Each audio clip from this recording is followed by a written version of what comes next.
Vacation ആയതുകൊണ്ട് മാളു, നീനു, ആദി അവരുടെ അമ്മൂമ്മയുടെ വീട്ടിലേക്ക് പോയി.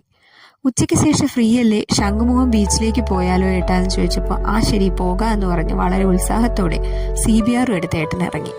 ചാക്ക ജംഗ്ഷനിൽ നിന്ന് നേരെ പോയ ശംഖുമുഖം. പക്ഷേ പുള്ളി പോയത് ലെഫ്റ്റിലേക്കായിരുന്നു, കഴക്കൂട്ടം ഭാഗത്തേക്ക്. എങ്ങോട്ടാ പോകുന്നതെന്ന് ചോദിച്ചപ്പോൾ ഗോവയ്ക്ക് പോകാന്ന് പറഞ്ഞു. അപ്പം എനിക്ക് മനസ്സിലായി വർക്കലേക്കാണ് ഈ പോക്കെന്ന്. മാപ്പ് എടുത്ത് നോക്കിയപ്പോൾ 1 മണിക്കൂറിൽ കൂടുതലുണ്ട്. ഇത്രയും നേരം 2 വീലറിൽ ഇരിക്കണമല്ലോ എന്ന് ആലോചിച്ച് തന്നെ ടെൻഷനായിരുന്നു. പക്ഷെ നല്ല സൂപ്പർ റൈഡായിരുന്നു. ഇടയ്ക്ക് വെച്ച് ഞങ്ങൾ കോഫി കുടിക്കാൻ ഇവിടെ ഒന്ന് നിർത്തിയായിരുന്നു.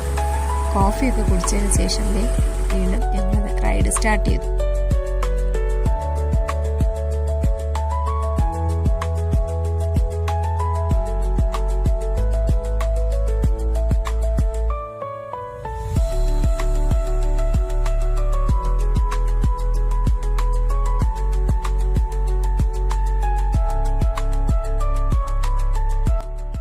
വർക്കലയിൽ എത്തിയപ്പോൾ തന്നെ മനസ്സിലായി ഇതൊരു മിനി ഗോവയാണെന്ന്.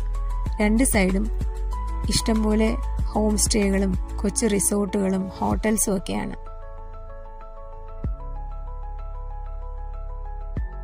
നല്ല തിരക്കും ഉണ്ടായിരുന്നു.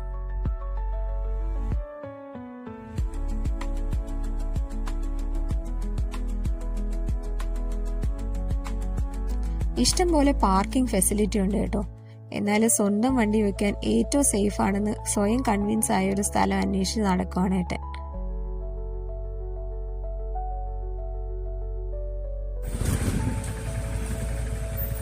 അന്വേഷിച്ച് അവസാനം ബീച്ചിന്റെ തൊട്ടടുത്തുള്ള പാർക്കിംഗ് സ്പേസിലെത്തി.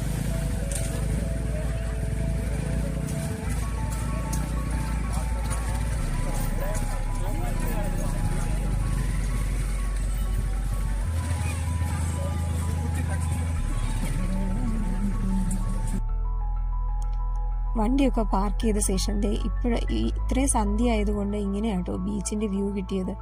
പിന്നെ ആ ഭാഗമൊക്കെ ഇടിഞ്ഞിരിക്കുന്നതുകൊണ്ട് അങ്ങോട്ട് പോകില്ലെന്ന് അവർ വാർണിംഗ് ബോർഡും വെച്ചിട്ടുണ്ട്. ഒത്തിരി നടക്കണം. ഇവിടുന്ന് 2 കിലോമീറ്ററോളം നടന്നാൽ മാത്രമേ നമുക്ക് ബീച്ചിലേക്ക് ഇറങ്ങാൻ പറ്റത്തുള്ളൂ. ഞങ്ങൾ ബീച്ചിലൊന്നും ഇറങ്ങിയില്ല കേട്ടോ. കുറച്ച് കപ്പലണ്ടിയും വാങ്ങിച്ച് കുറച്ച് നേരം നടക്കുക ചെയ്തേ.